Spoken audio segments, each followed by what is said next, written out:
Genesis 35. Then God said to Jacob, "Arise, go up to Bethel and live there, and make an altar there to God, who appeared to you when you fled from your brother Esau." So Jacob said to his household and to all who were with him, "Put away the foreign gods which are among you, and purify yourselves and change your garments. And let us arise and go to Bethel, and I will make there an altar to God, who answered me in the day of my distress, and has been with me wherever I have gone." So they gave to Jacob all the foreign gods which they had, and the rings which were in their ears, and Jacob hid them under the oak which was near Shechem. As they journeyed, there was a great terror upon the cities which were around them, and they did not pursue the sons of Jacob. So Jacob came to Luz, that is Bethel, which is in the land of Canaan, he and all the people who were with him. He built an altar there and called the place El Bethel, because there God had revealed himself to him when he fled from his brother. Now Deborah, Rebekah's nurse, died, and she was buried below Bethel under the oak. It was named Allon Bacuth. Then God appeared to Jacob again when he came from Padan Aram, and he blessed him. God said to him, "Your name is Jacob. You shall no longer be called Jacob, but Israel shall be your name." Thus he called him Israel. God also said to him, "I am God Almighty. Be fruitful and multiply. A nation and a company of nations shall come from you, and kings shall come forth from you. The land which I gave to Abraham and Isaac, I will give it to you, and I will give the land to your descendants after you." Then God went up from him in the place where he had spoken with him. Jacob set up a pillar in the place where he had spoken with him, a pillar of stone, and he poured out a drink offering on it. He also poured oil on it. So Jacob named the place where God had spoken with him Bethel. Then they journeyed from Bethel, and when there was still some distance to go to Ephrath, Rachel began to give birth, and she suffered severe labor. When she was in severe labor, the midwife said to her, "Do not fear, for now you have another son." It came about as her soul was departing, for she died, that she named him Ben-Oni, but his father called him Benjamin. So Rachel died and was buried on the way to Ephrath, that is Bethlehem. Jacob set up a pillar over her grave. That is the pillar of Rachel's grave to this day. Then Israel journeyed on and pitched his tent beyond the Tower of Eder. It came about, while Israel was dwelling in that land, that Reuben went and lay with Bilhah, his father's concubine, and Israel heard of it. Now there were 12 sons of Jacob, the sons of Leah: Reuben, Jacob's firstborn, then Simeon and Levi and Judah and Issachar and Zebulun. The sons of Rachel: Joseph and Benjamin. The sons of Bilhah, Rachel's maid: Dan and Naphtali. And the sons of Zilpah, Leah's maid: Gad and Asher. These are the sons of Jacob who were born to him in Padan Aram. Then Jacob came to his father Isaac at Mamre of Kiriath Arba, that is Hebron, where Abraham and Isaac had sojourned. Now the days of Isaac were 180 years. Isaac breathed his last and died, and was gathered to his people, an old man of ripe age, and his sons Esau and Jacob buried him. Genesis 36. Now these are the records of the generations of Esau, that is Edom. Esau took his wives from the daughters of Canaan: Adah, the daughter of Elon the Hittite, and Oholibamah, the daughter of Anah, and the granddaughter of Zibeon the Hivite. Also Basemath, Ishmael's daughter, the sister of Nebaioth. Adah bore Eliphaz to Esau, and Basemath bore Reuel. And Oholibamah bore Jeush and Jalam and Korah. These are the sons of Esau who were born to him in the land of Canaan. Then Esau took his wives and his sons and his daughters, and all his household, and his livestock, and all his cattle, and all his goods which he acquired in the land of Canaan, and went to another land far away from his brother Jacob. For their property had become too great for them to live together, and the land where they sojourned could not sustain them because of their livestock. So Esau lived in the hill country of Seir. Esau is Edom.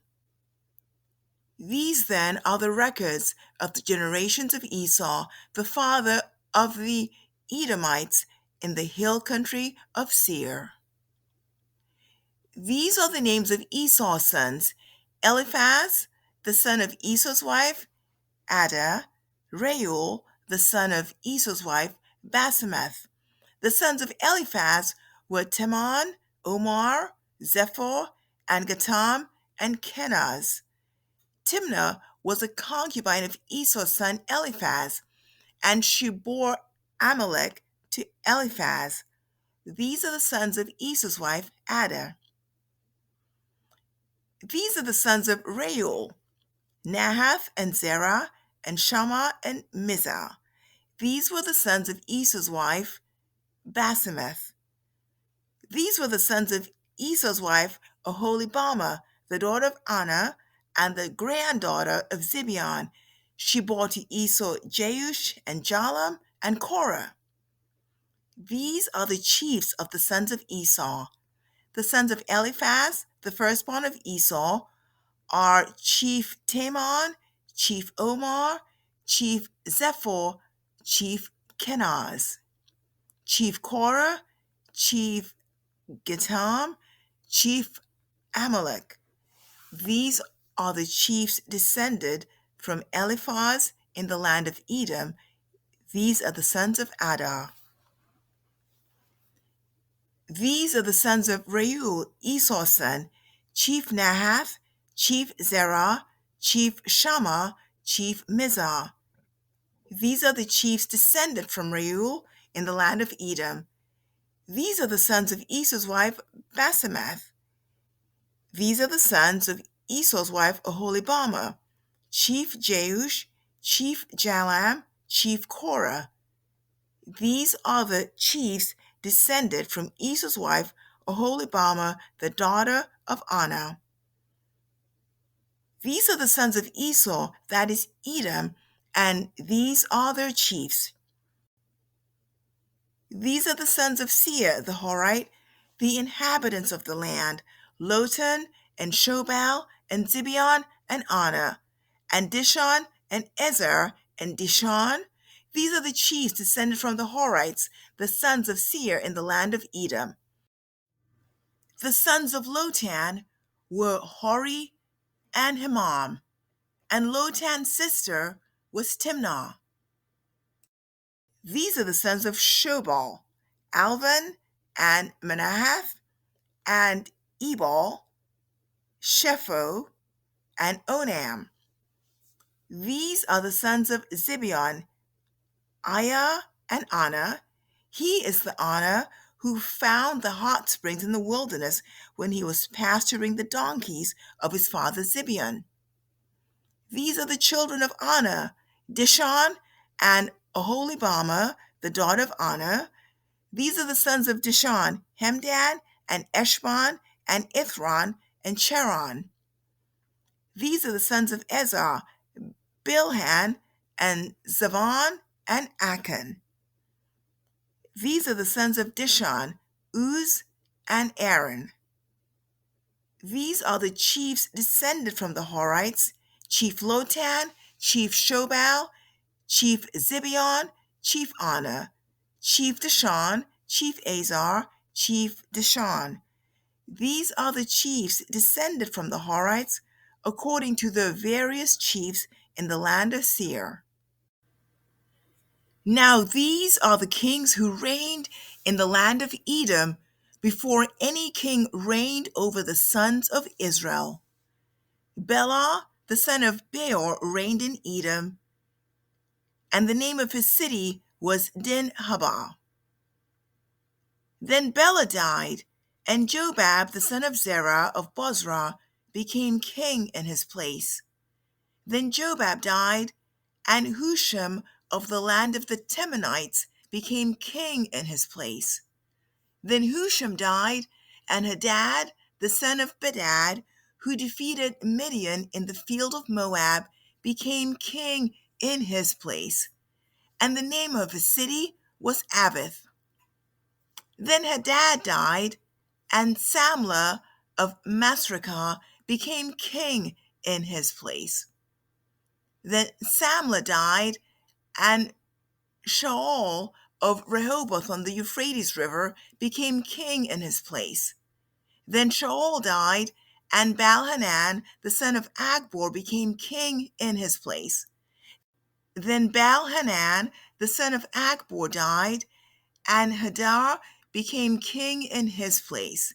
And the name of his city was Pau, and his wife's name was Mehetabel, the daughter of Matred, daughter of Mezahab.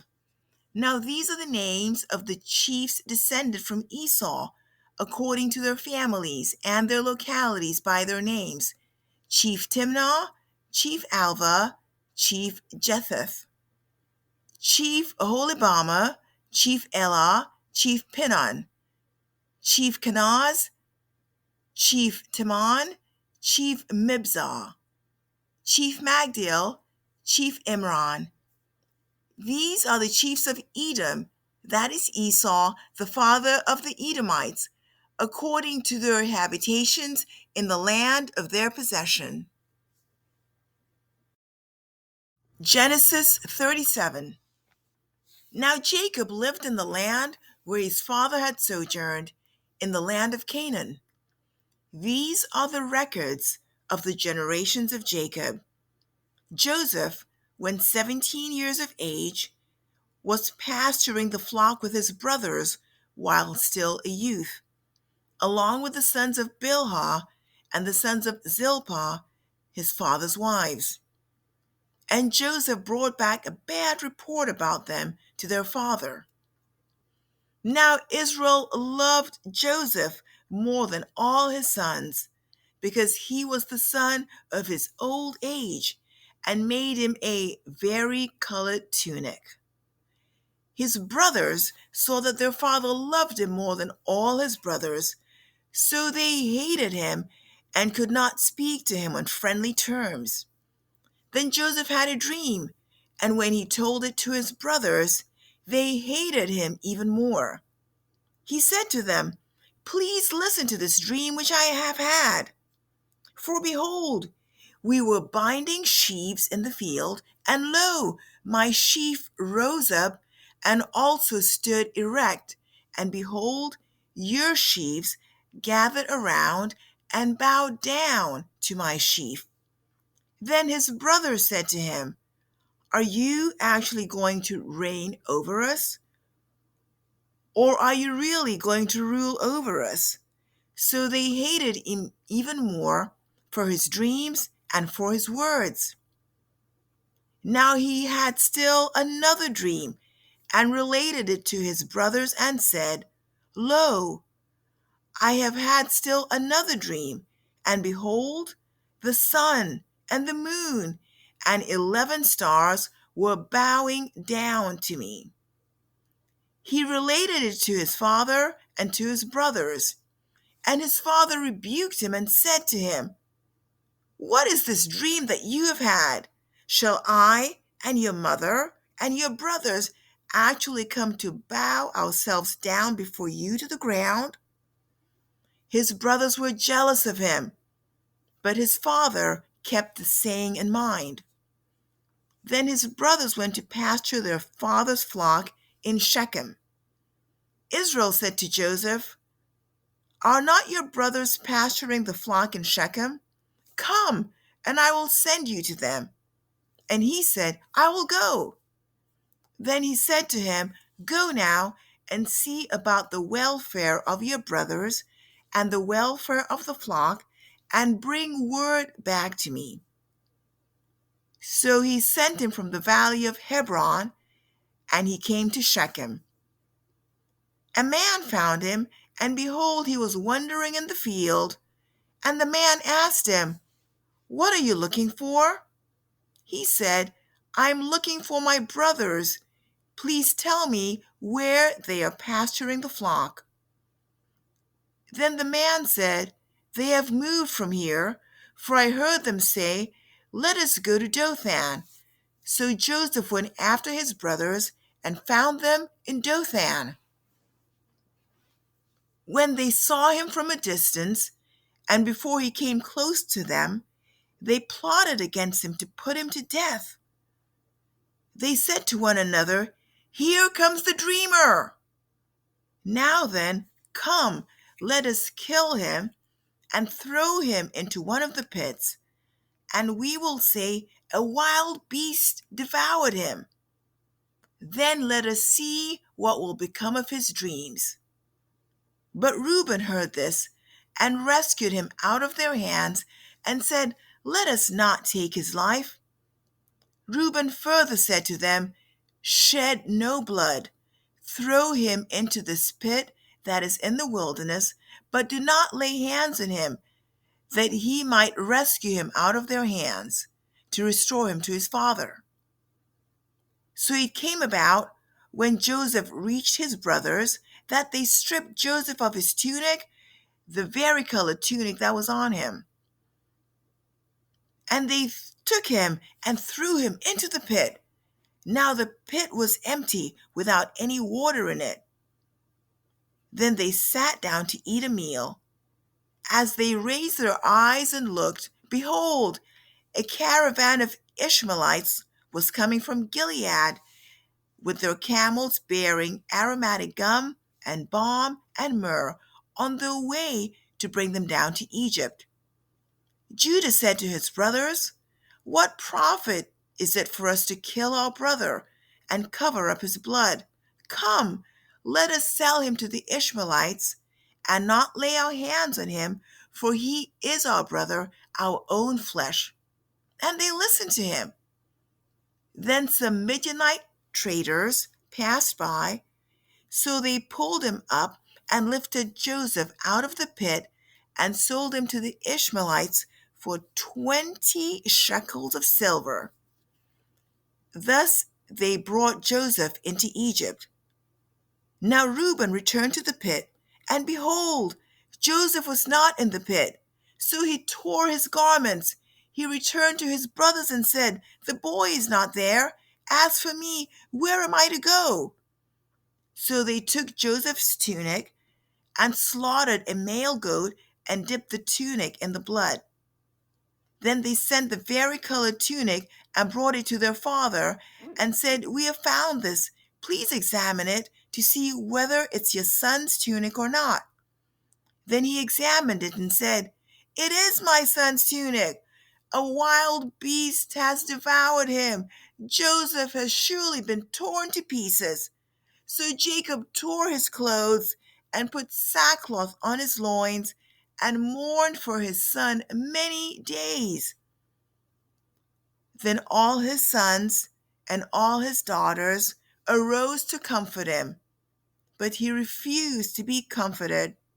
And he said, "Surely I will go down to Sheol in mourning for my son." So his father wept for him. Meanwhile, the Midianites sold him in Egypt to Potiphar, Pharaoh's officer, the captain of the bodyguard.